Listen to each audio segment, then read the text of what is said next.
حضرت شیخ احمد مجدد الفسانی علیہ رحمہ فرماتے ہیں، جو شخص اپنے اوپر 10 چیزوں کو لازم کر لیتا ہے تو لازمی نتیجہ یہ ہوتا ہے کہ وہ متقی بن جاتا ہے۔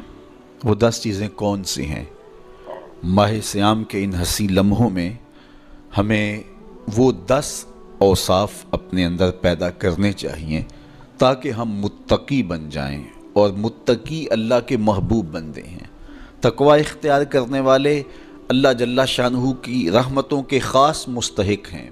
جنہیں تقوی کا نور نصیب ہوتا ہے وہ اللہ کی رحمتوں کے سائے میں آ جاتے ہیں۔ اگر ان پر مصائب، آلام، مشکلیں آتی ہیں تو ان کے تقوی کی وجہ سے اللہ انہیں راستے عطا کر دیتا ہے۔ وَمَن يَتَّقِ اللَّهَ يَجْعَل لَّهُ مَخْرَجًا وَيَرْزُقْهُ مِنْ حَيْثُ لَا يَحْتَسِبُ۔ اللہ اکبر۔ ارشاد فرمایا کہ جو اللہ سے ڈرتا ہے، تقوی اختیار کرتا ہے، اس کے لیے ہم مصیبت سے نکلنے کے راستے پیدا کر دیتے ہیں، اور اللہ جل شانہ اس کے لیے وہاں سے رزق عطا کرتا ہے جہاں سے اسے گمان بھی نہیں ہوتا ہے۔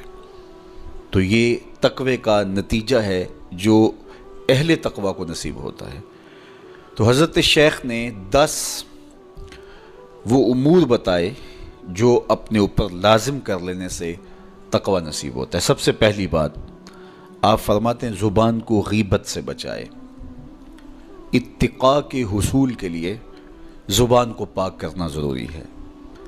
انسان کے زیادہ تر گناہ اس کی زبان کی وجہ سے ہیں، اور غیبت یہ بدترین عمل ہے، اور اس کو بدکاری سے بھی برا قرار دیا گیا ہے۔ الغیبت اشد من الزنا۔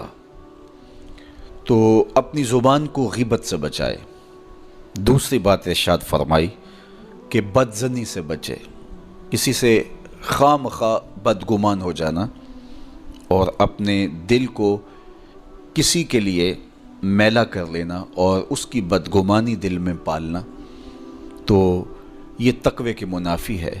تو کسی کی بدگمانی سے، بدظنی سے اپنے دل کو بچائے، زبان کو غیبت سے بچائے، دل کو بدگمانی سے بچائے، اور مسخرہ پن سے بچے۔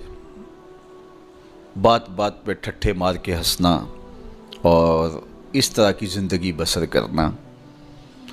اور آج کل تو جب بھی دوست احباب اکٹھے بیٹھتے ہیں تو سنجیدہ اور متین باتیں کم ہوتی ہیں، زیادہ وقت لطیفوں میں ہی کٹ جاتا ہے۔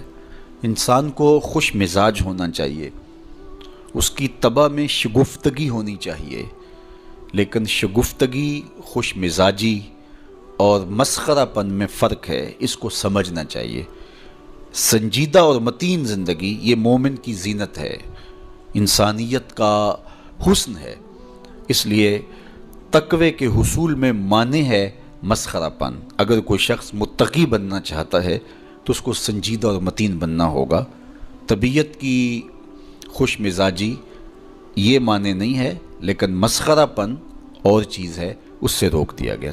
چوتھی چیز حضرت شیخ احمد فرماتے ہیں کہ اپنی آنکھ کو حرام سے بچائے۔ اپنی آنکھ کی حفاظت کرنے سے تقوی حاصل ہوتا ہے۔ جب آنکھ خراب ہوتی ہے تو دل خراب ہوتا ہے، جب دل خراب ہوتا ہے تو پھر پورا بدن خراب ہو جاتا ہے۔ اس لیے وہ دروازہ جو کھلا ہے اور اس سے بدی شر اندر اتر رہی ہے، اور پھر اس سے آپ کا سارا نظم ہستی برباد ہو رہا ہے، تو اس دروازے کو بند کریں۔ تو اپنی آنکھ کو حرام سے بند کریں۔ پانچویں چیز ارشاد فرمائی، ہمیشہ سچ بولے۔ جھوٹا شخص کبھی متقی نہیں ہو سکتا۔ اتقاء کے حصول کے لیے اپنے آپ کو سچ کا خوگر بنانا ہوگا۔ سچ کے بغیر کبھی نہ بولیں۔ جھوٹ بولنے والے کی زبان سے شر پھیلتا ہے، اور جب کوئی شخص جھوٹ بولتا ہے تو حدیث پاک میں آتا ہے اس سے بدبو نکلتی ہے، جس کو عام لوگ تو نہیں سونگھ پاتے، لیکن اللہ کے فرشتے 1 میل دور پیچھے ہٹ جاتے ہیں۔ تو مومن سچا ہوتا ہے، مومن جھوٹا نہیں ہوتا، اور تقوی کے اصول کے لیے سچ شرط ہے۔ چھٹی چیز ارشاد فرمائی، ہر حال میں اللہ کا احسان مانے۔ جب کوئی بھی انسان پر بہتری آئے تو اس وقت یہ کہے کہ یہ میرے رب کا احسان ہے کہ مجھے یہ حاصل ہوا ہے۔ بہت سارے لوگ اپنی محنت کا نتیجہ قرار دیتے ہیں کہ یہ میں نے کیا تو اس کے نتیجے میں یہ ملا۔ بسا اوقات آپ کتنا سیدھا کام کر رہے ہوتے ہیں، کتنی محنت کر رہے ہوتے ہیں، لیکن نتیجہ اس کے برعکس آ رہا ہوتا ہے۔ سیدنا علی المرتضیٰ رضی اللہ تعالیٰ عنہ فرماتے ہیں میں نے اللہ کو اپنے ارادوں کی شکست سے پہچانا، تو یہ اس کی کرم نوازی ہے کہ اس نے ایسا کر دیا۔ صحت میرا کمال نہیں، یہ اللہ کی عطا ہے۔ علم میرا کمال نہیں، یہ اللہ کی عطا ہے۔ لہجوں کی خوبصورتی یہ اس کی عطا سے ممکن ہے۔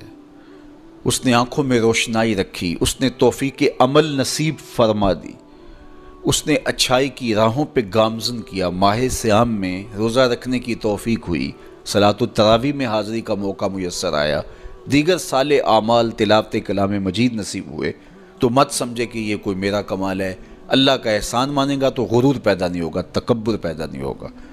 تو ہر حال میں اللہ کا احسان مانے، جو بھی خیر اس کو ملے وہ کہے یہ میرے رب کی طرف سے ہے، اور اگر اس کا کرم نہ ہوتا تو یہ عمل مجھے نصیب نہ ہوتا۔ اور کتنے عمل ہیں کہ نصیب ہونے کے بعد عجب سے، تکبر سے، ریاکاری سے برباد ہو جاتے ہیں۔ کیتی کتری پئی کھو محمد تے سکہ بنیا زردہ، کتنے عمل ہیں کہ برباد ہو جاتے ہیں، تکبر آ گیا، عجب آ گیا، ریاکاری آ گئی، تو یہ اس کی طرف سے ہی ہے۔ تو جب یہ کہے گا تو عجب، تکبر، غرور کچھ پیدا نہیں ہوگا، تو پھر عمل قبول ہوگا اور انسان تقوی کی منزل تک پہنچے گا۔ ساتویں چیز، اپنا مال راہ حق میں خرچ کرے، ناحق راستے پر ایک درہم بھی خرچ نہ کرے۔ کمایا ہوا مال راہ حق میں خرچ کرنے سے اتقاء کی دولت نصیب ہوتی ہے۔ اللہ قیامت کے دن بندے کے قدم اپنے حضور سے ہٹنے نہیں دے گا جب تک اس سے 3 سوال نہیں کر لے گا۔ ان میں سے ایک سوال یہ ہوگا کہ مال کمایا کہاں سے، مال خرچ کہاں کیا۔ جس طرح مال حلال کمانا ضروری ہے، مال کو جائز جگہوں پہ خرچ کرنا بھی ضروری ہے، حق کے راستے پہ خرچ کرنا بھی ضروری ہے۔ اس لیے یہ اپنی طبع کے اندر لازم کر لے کہ کبھی بھی اس کا مال کسی ناجائز اور فضول کام میں خرچ نہ ہو، راہ حق میں اس کا مال لگے۔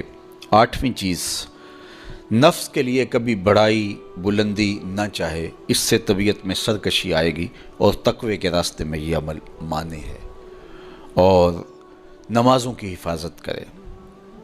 نمازوں کی اگر حفاظت نہیں کرتا تو باقی سارے عمل اس کے پاس ہیں، تو وہ متقی کیسے بن سکتا ہے؟ چونکہ یہ تو اسلام کا بنیادی فریضہ ہے جو اہل ایمان پر لازم کیا گیا ہے، جو کسی صورت کے اندر بھی، حتیٰ کہ حالت بیماری کے اندر بھی معافی جس کی نہیں ہے، سفر کے اندر بھی نماز کی معافی نہیں، مختصر کر دی گئی، قصر کر دی گئی، لیکن معافی نہیں دی گئی، حالت جنگ کے اندر بھی اس کی معافی نہیں ہے۔